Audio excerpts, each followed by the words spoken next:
Welcome to the new episode of Entrepreneurship. Neven Bajalat's welcoming you once again to the podcast where we help you grow and scale your business.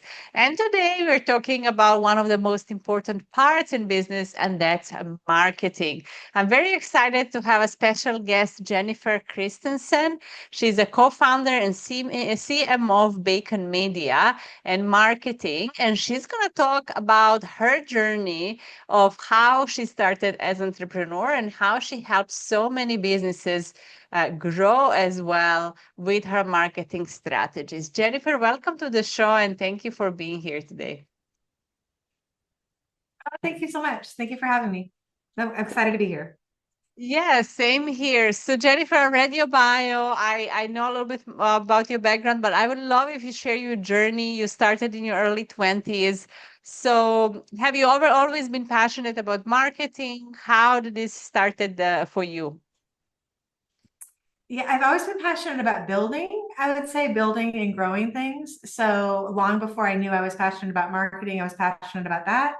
So I had a business in my 20s. I grew to a multi-million dollar business. That ultimately failed, and I learned a lot from that. I learned a lot about myself and like needing to have good character and needing to operate in a certain way. But one thing I did learn from that, and a positive note, is that I was really good at building businesses, and I had kind of a knack for marketing, kind of an intrinsic understanding of what people are looking for, whether it's communication or how they want to be spoken to. I was also one of the first people in our community to be back then, like to actually have a business on the internet. So that was in the 1990s. So that was a long time ago. And so I was one of the first early adapters to that, which I also love being an early adapter. I think that I'm just always looking for that new thing, that can propel or help build something faster and better. So that was good. But then I didn't really expect to get back into business, but that happened in my 40s. So at 40, actually. And it was really the beginning of the digital marketing revolution. And after working in corporate for about 10 years, I just fell in love with it. So fell in love with digital marketing. I could definitely see this was another shift of where everything was going. And met my business partner. She was also like seeing that same vision. She actually had a vision to grow our company well beyond a small company in Alaska and to move nationally. And I was fine just doing it locally, but we've ended up growing nationally and been on the Inc. 5000 list for the last 2 years, one of the fastest growing companies in America. And so that's been a long journey. It's been 13 years since we started. And now we're at the precipice of AI, which is basically the next change. Yes, and we're going to definitely talk about AI. But I would like to just go back for a second. And you mentioned something that you had some big mistakes and you had a big failure because I think very often I interview people that have huge success like you. And I think it can be demotivating a little bit for people listening because they feel, oh, she's over there and, how I can get there. And they don't see the back picture. They don't hear all the failures. So I think it's very inspiring to share maybe some of the mistakes and how you went back and what happened. So, would you share with us a little bit about that part of the story? Yeah, I'd love to. I think that I agree with you. I think one of the things that happens in entrepreneurship and in many areas of life is people like to share the success stories, but they are hard won. And it's very easy to want to give up early because you think that you're not doing as well as other people. And one statistic that really kept me going this time around was that statistic that only 10% of businesses in the United States, or actually it's 8%, are even making $1 million or more. So if you're in that 90%, you might feel like, oh, I'm not doing as well, but like you're in the norm, right? That's the norm. So we highlight the high, but we miss those. So I totally agree. So when I look at the failure, I look at core components of it. So the biggest piece to me is character. And what I tell people this all the time, that it's very, very hard for you to outgrow your own personal development. Because as a business owner, everything that you believe about money, everything that you believe about how to treat people, everything you believe about what you deserve in life, everything you believe about right and wrong will be reflected in your business. And at that point in my life, I did not have a strong moral compass. So I was just more about surviving and growing and making decisions very quickly. So my skills in the marketing and the sales side grew the business, but my lack of character and lack of foundation of knowing how to face challenging situations, have hard conversations, admit when I had made mistakes, all of those things compounded and ultimately led to a big failure. So the business actually closing. It never had to go that way. It was a great business model, but it was really my fault personally. So when I talk to young entrepreneurs or people just starting out, like my biggest advice to them is like find a good community, whether it's church, whether it's therapy, whether it's, you know, people in your life that you look up to that really are going to hold you accountable of like, who do you want to be in this business? Don't just grow the business to grow a business. Do it for a good purpose.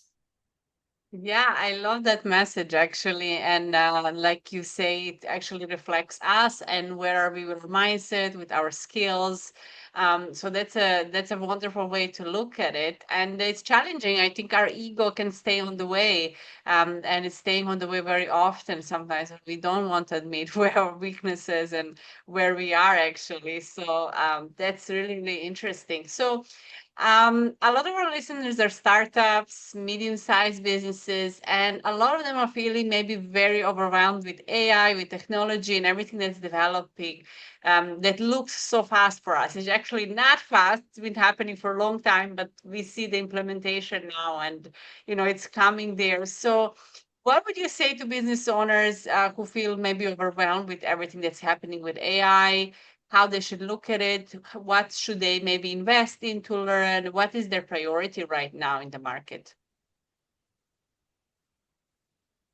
Yeah, so this is something I've been working on the last 3 years, and it's definitely it's such an exciting time. There's so many good things with it that you can do as a small business owner, especially or startup. If you're in business already and you're looking at, okay, what should I do with AI? How do I invest in it? Where do I put the time? What I have seen the most success with so far is you actually like take a moment to step back and really look at what are the processes, what are the marketing pieces, what are the things that you're doing that you're already doing fairly well, and where can AI then come in to help you do them better and faster. And a big key with that, whether you're using ChatGPT or Claude, one, don't use the free account, make sure you're using the paid account. You need to have a little bit of security in the stuff that you're putting out there. But when you go to use those, the big key in that is that you don't just treat it like Google or treat it like a task. You talk to it. So if, let's say you're looking at your marketing and you're like, okay, I wonder if AI could do my social better, or I'm getting good results on social, but I wonder if it could be better. So instead of saying to ChatGPT or whatever, hey, create 5 posts for me, have it look at what you have and then say to it, hey, what could you do to make this better? Like, what could be better that would help me outpace my competitor? Let's brainstorm this together. Ask me questions about my social media. Let me tell you my target market. Let's brainstorm this back and forth and really treat it like it's like an assistant that's helping you. So a lot of people think of AI of just like a task deliverer, but it's way beyond the ability to do that. So if you can look at it as something that can help you maximize what you're already doing, you're going to have the biggest success and save time and make money. If you try to have it create something you don't have at all, or you don't have knowledge of at all, that's where I've seen people really waste time and money, because they're literally prompting with stuff they don't know what they don't know. So they don't even know the right questions to ask. So in those cases, I would still get an expert and at least bring yourself up to the knowledge that you need to have. Like, I'm not an expert in bookkeeping. I'm not going to go try to have ChatGPT figure out all my bookkeeping for me, right? I'm still going to go to an expert bookkeeper. Maybe I learn a couple things and then I want to check some things to see if it could be better. But don't try to have it do something new. Try to have it maximize what you already are doing.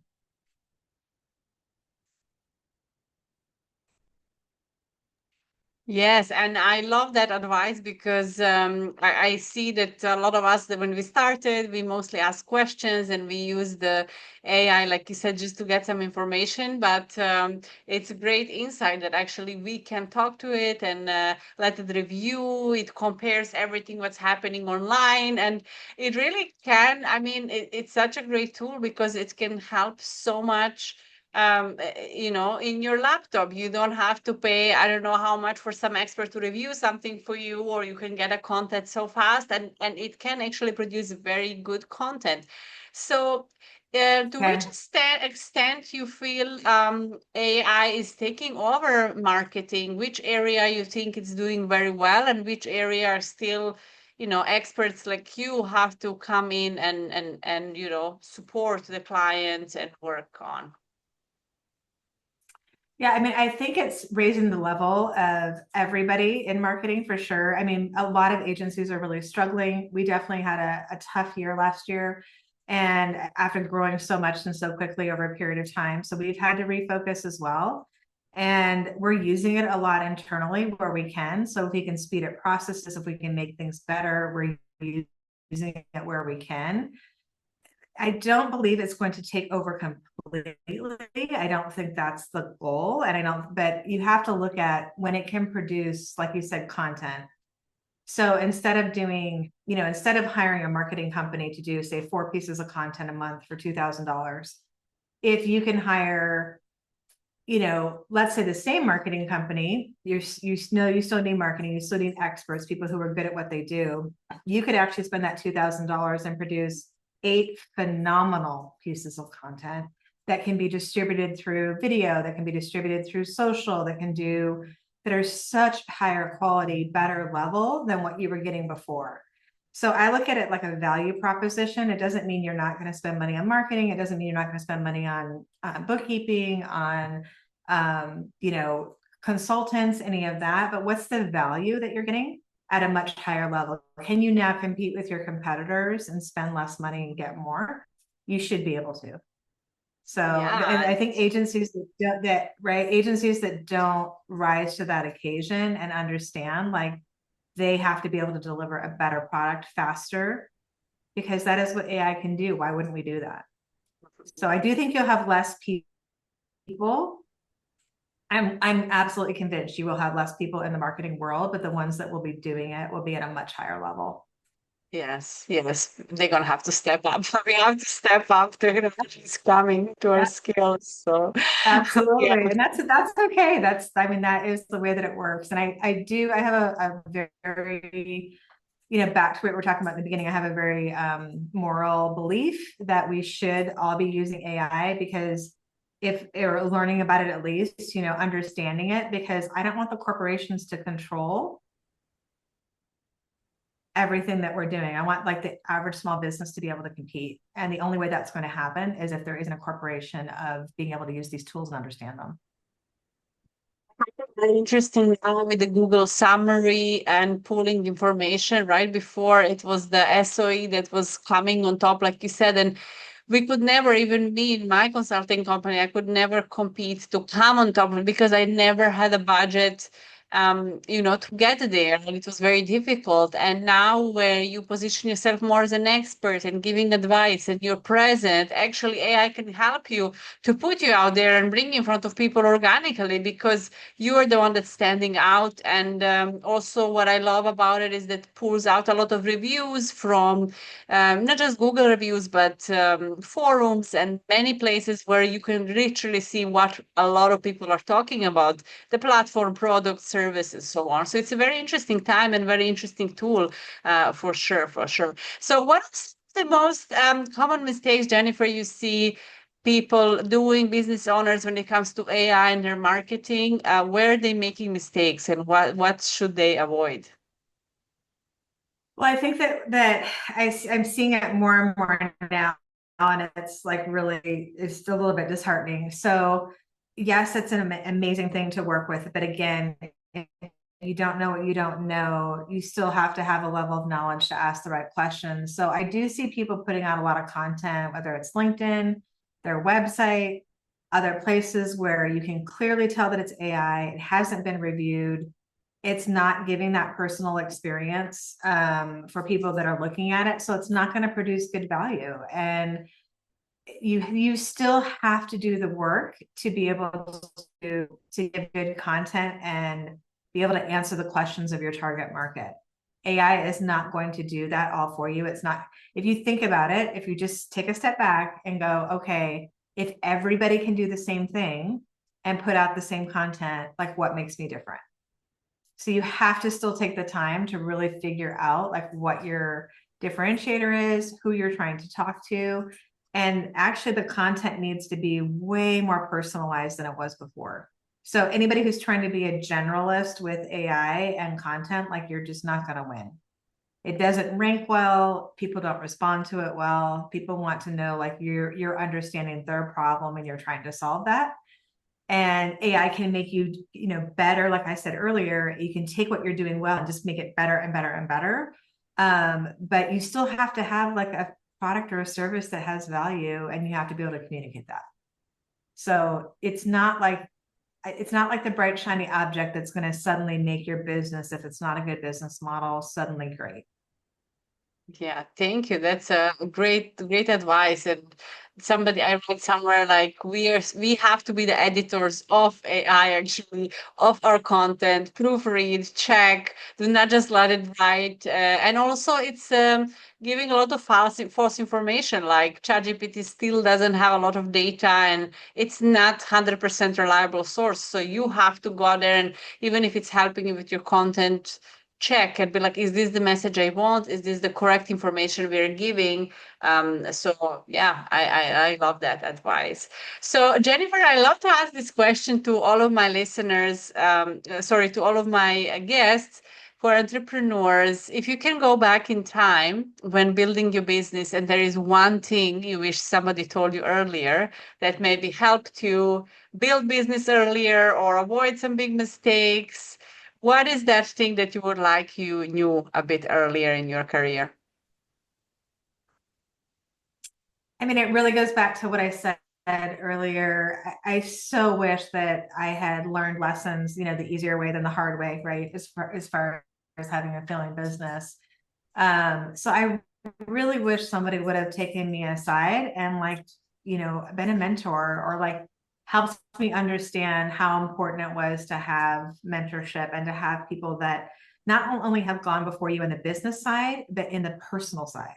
Because again, like if you're not growing, if you're not like reading books and you're not in the right group of people where you're around people that that you admire and you want to be like, if you don't have that picture and maybe you didn't grow up with that, you need that in your life. So I wish somebody would have told me, yes, you're very talented, you have this great skill at building and marketing and sales, but you need that character piece. You need to walk alongside somebody who's been through some of these things before so that you can learn what it's like to basically be a person that you would want to be a person that you would admire. So for everybody, I think that's going to be a little bit different. I think the advice for some people, they need to hear, go to therapy, get healing. Some people, they need to hear, find somebody that you can look up to. It can be different for every single person, but that is what I wish I would have done. And somebody would have helped me understand.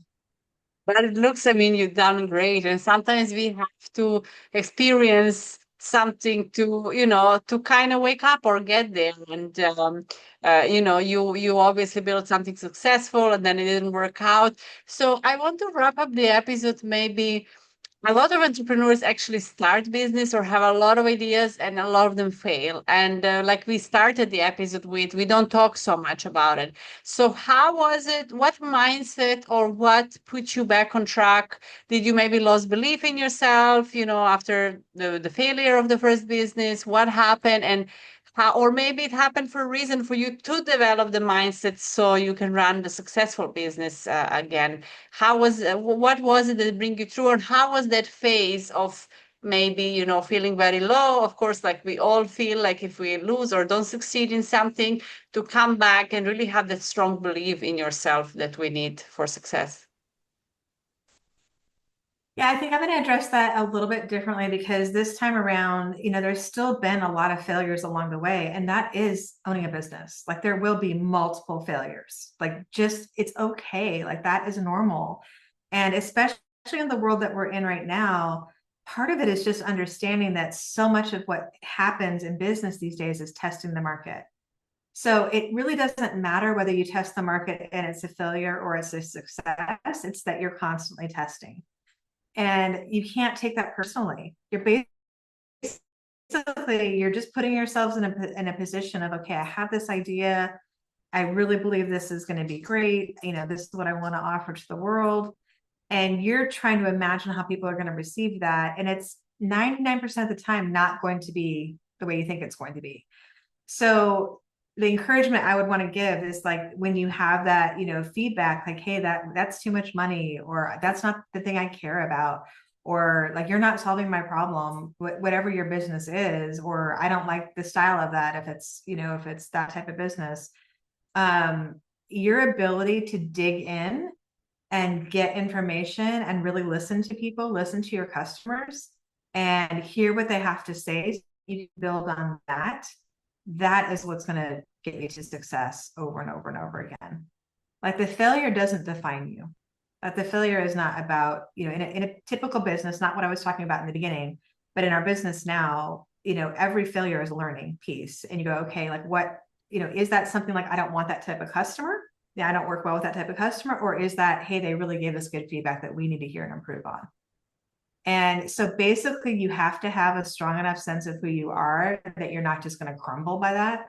You have to believe that like you're doing this for a purpose, especially when you're not getting paid, or you're losing money, or those are hard things to do. I used to tell people all the time that like the people that are like us 13 years in are the people who've just outlasted the more failures. That's really what it is. So, Yeah. because you're constantly testing, learning, growing, and failing. Yeah. Thank you, Don't Jennifer. be And afraid of it. I love wrapping the episode with this message because also, especially you're in marketing, but in general, building a business is all about your customer, no matter what product or service you're providing. And even if you're doing a marketing and you're like, oh, nobody bought, it is telling you something that nobody bought, and you have to see why nobody. So let's change something, let's shift something, let's try. And I was telling my clients all the time because I tested this. You can have the same program and you just change the name or the flyer or the cover of your book, and you can sell a lot or not sell at all. And then you constantly have to test. And sometimes you just launch and see, is it selling? Not, let's change it. And it's more of a feedback, looking on it as a feedback and improvement than actual failure. So thank you for sharing that with us. So thank you for being here today. Really, it was a pleasure chatting with you, and thank you for sharing your expertise. Thank you so much. It was great talking to you. I really appreciate it. Thank you. I'm going to invite everyone to connect with Jennifer.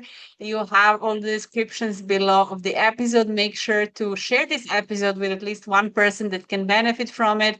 Give us some likes, comments, and what would you like to hear more in the future? And of course, subscribe if you haven't already. Thank you, everyone, for listening, and I see you in the next episode.